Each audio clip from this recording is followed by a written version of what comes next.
করেন।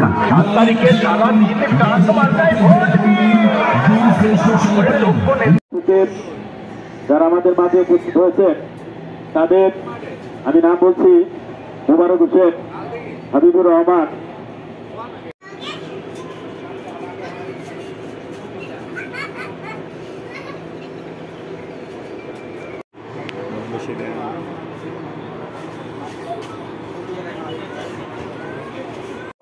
হিসাবে যিনি আমাদের মাঝে ঘোষণা দিয়েছেন জনাব রেজাউল করিম রাসেল ভাই যাচ্ছে।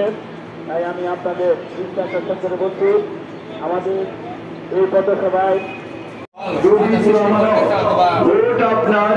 সিদ্ধান্ত আপনাদের ভোটে আমরা আওয়ামী লীগের বিপক্ষে বা ব্যক্তির বিপক্ষে আমরা প্রতিশ্রুতি চাই না, বাস্তবায়ন চাই।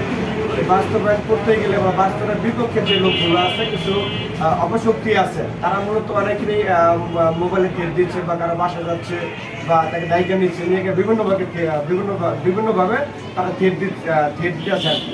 বুঝাচ্ছে যে আসলে মূলত নৌকা জনাব আকরামুজ্জামান সাহেবের আর স্বতন্ত্র প্রার্থী আমাদের যে প্রার্থী আছে জনাব রাসেল ভাই নাকি অনেক কিছু নেগেটিভ কথা বলতেছে। কিন্তু আমরা যারা আছি, আমরা যারা টাকের প্রচারণা আছি, আসলে আমরা বিশ্বাস করি না।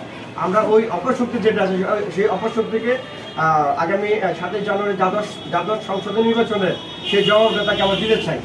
তারা যে মিথ্যা প্রচারণা করছে সেগুলো সম্পূর্ণ ভেঙে দিয়ে 7 জানুয়ারি আমরা সুনিশ্চিতভাবে আমরা আশাবাদী সর্বনিম্ন 70 থেকে 80% ভোটে আমরা শুনবো ইনশাআল্লাহ। আগামী 7 জানুয়ারি ইনশাআল্লাহ সবার সম্মিলিতভাবে আমরা পাস করবো ইনশাআল্লাহ। বিপক্ষে যারা হুমকি দামকি দিচ্ছে সেই হুমকি দামকিতে আপনি কত % ভোট আশা করেন যে উপস্থিতি? তারা যে হুমকি দামকি দিচ্ছে এই হুমকি দামকিতে আমরা তারা একজনকে হুমকি দিলে আমরা 10% অঙ্কা শুরু হয়ে যায়। আমাকে নাম না বলি, সে আওয়ামী লীগের একজন নেতা, কাশিমপুর থানার একজন নেতা, সে আমাকে ফোন দিয়ে নিয়ে গেছে, বুঝাচ্ছে বিভিন্নভাবে আমাকে বোঝাচ্ছে, আমার আত্মীয় স্বজনকে বোঝাচ্ছে। তারা যত বুঝাচ্ছে তত আমাদের ভোট বাড়তেছে, আমাদের ভোট লস হচ্ছে না, ভোট আমরা প্লাস করতেছি, আমরা প্লাস হচ্ছে। আমরা চাই তারা তাদের কাজ করুক, আমরা আমাদের কাজ করি। কিন্তু আমাদের কাজ করতে গেলে তারা বিভিন্নভাবে, যেমন গতকাল একটা কাজ হয়েছে আমাদের রাসেল ভাই একটা প্রোগ্রাম আসার কথা, ওইখানে নাম না বলি একজন কাউন্সিলর তার দলবল গিয়ে লোকগুলো সব সরাই দিচ্ছে। জাস্ট তারপরে মুহূর্তে রাসেল ভাইকে আমরা এখন থেকে নিয়ে এসে বলছি। এরকম অনেকে প্রতিনিয়ত ঘটনা ঘটতেছে আর কি। আপনারা এই জিনিসগুলো একটু আপনাদের মাধ্যমে আমি জাতিকে জানাতে চাই বা সবাইকে জানাতে চাই, আমরা যারা স্বতন্ত্র প্রার্থী নির্বাচন করি আমরা যেন সুষ্ঠুভাবে ভোট পরিচালনা করতে পারি এবং সুষ্ঠুভাবে যেন মাঠে গিয়ে আমরা ভোট দিতে পারি। আপনাদের সবার সহযোগিতা কামনা করতেছি। জয় বাংলা, জয় বাংলা।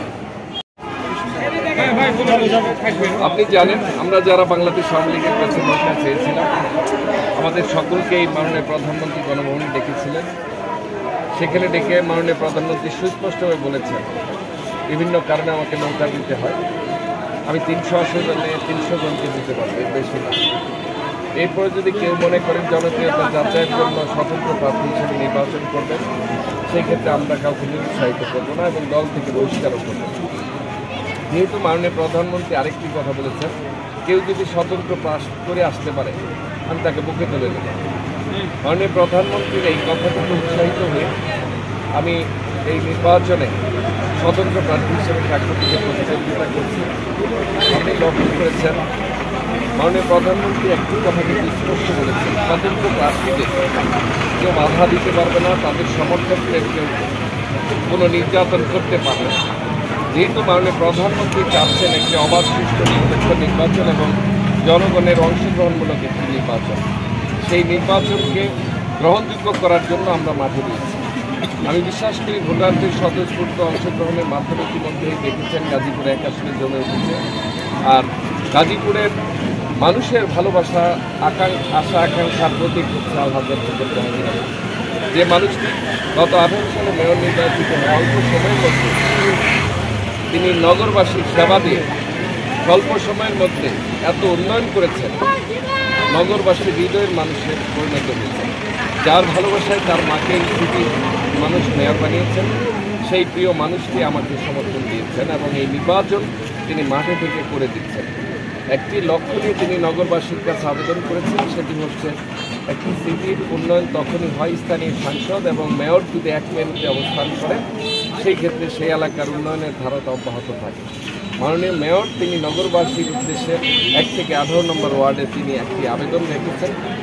আগামী দিন নগরবাসীর কাঙ্ক্ষিত সেবা নিশ্চিত করার জন্য, এলাকায় উন্নয়ন করার জন্য, শান্তি শৃঙ্খলা বজায় রাখার জন্য, সন্ত্রাস চাঁদাবাদ মাদক দূর করার জন্য তিনি যে আহ্বান জানিয়েছেন, সেই আহ্বানে সাড়া দিয়ে ইতিমধ্যেই গাজীপুরের 1 থেকে 18টি ওয়ার্ডে কোনাবাড়ি কাশিমপুর আসনে বেশিরভাগ ভোটার তরুণ হওয়ার কারণে তরুণ প্রজন্মের প্রার্থী হিসাবে সকলেই আমি বিশ্বাস করি ট্রাক প্রতীকের সাথে রয়েছেন।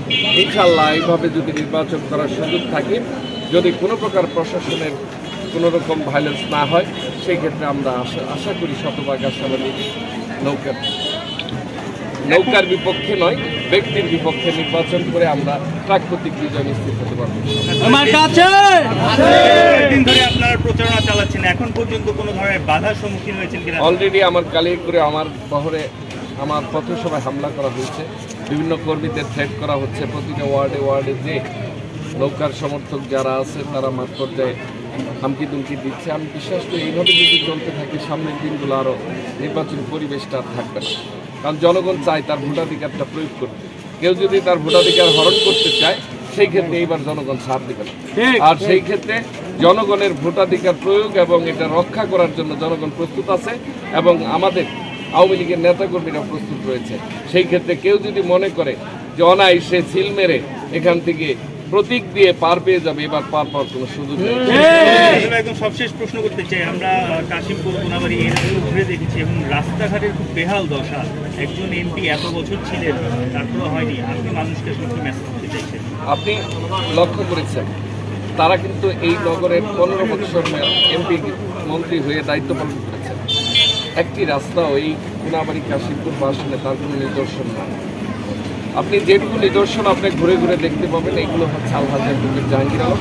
মাত্র স্বল্প সময় 3 বছরের দায়িত্ব পেয়েছিলেন। 3 বছরের মধ্যে 1.5 বছর ছিল করোনা, 1.5 বছর কাজ করতে পেরেছিলেন। 1.5 বছরের মধ্যে 850 কিলোমিটার রাস্তা করার সুযোগ পেয়েছেন। আলহাজ অ্যাডভোকেট জাহাঙ্গীর আলম যে পরিকল্পনা নিয়েছেন, এই টোটাল নগরে তিনি 2600 কিলোমিটার রাস্তা হলে নগরটি পরিপূর্ণ হয়ে যাবে।